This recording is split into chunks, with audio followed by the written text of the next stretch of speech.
কিছু সমস্যা নথকা নহয় আপোনালোকৰ সমস্যা সমাধানৰ কাৰণে আমি কাম কৰিছো। কেইদিনমানৰ আগলৈকে আপোনালোকৰ যদি কোনোবা ৰিটায়াৰমেণ্টত গৈছিলে কোনো চৰকাৰী টকা পোৱাৰ ব্যৱস্থা নাছিলে, হয়নে নহয় কওক?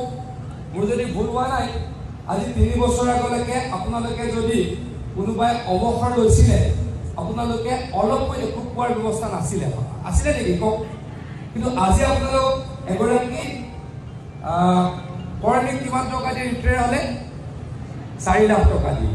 আৰু এগৰাকী সহায়িকাক কিমান টকা দিয়ে আমাৰ চৰকাৰে? 2 লাখ টকা দিয়ে।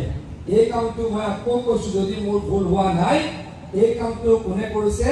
অসমৰ মাননীয় মুখ্যমন্ত্ৰী হিমন্ত বিশ্ব শৰ্মা ডাঙৰীয়াই কৰিছে। কিছু সমস্যা নথকা নহয় আপোনালোকৰ সমস্যা সমাধানৰ কাৰণে আমি কাম কৰিছো। কেইদিনমানৰ আগলৈকে আপোনালোকৰ যদি কোনোবা ৰিটায়াৰমেণ্টত গৈছিলে কোনো চৰকাৰী টকা পোৱাৰ ব্যৱস্থা নাছিলে, হয়নে নহয় কওক? মোৰ যদি ভুল হোৱা নাই, আজি 3 বছৰ আগলৈকে আপোনালোকে যদি কোনোবাই অৱসৰ লৈছিলে আপোনালোকে অলপকৈ একো পোৱাৰ ব্যৱস্থা নাছিলে, আছিলে নেকি কওক? কিন্তু আজি আপোনালোক এগৰাকী কৰ্মীক কিমান টকা দিয়ে ৰিটায়াৰ হ'লে? 4 লাখ টকা দিয়ে। আৰু এগৰাকী সহায়িকাক কিমান টকা দিয়ে আমাৰ চৰকাৰে? 2 লাখ টকা দিয়ে। এই কামটো মই আকৌ কৈছো, যদি মোৰ ভুল হোৱা নাই, এই কামটো কোনে কৰিছে?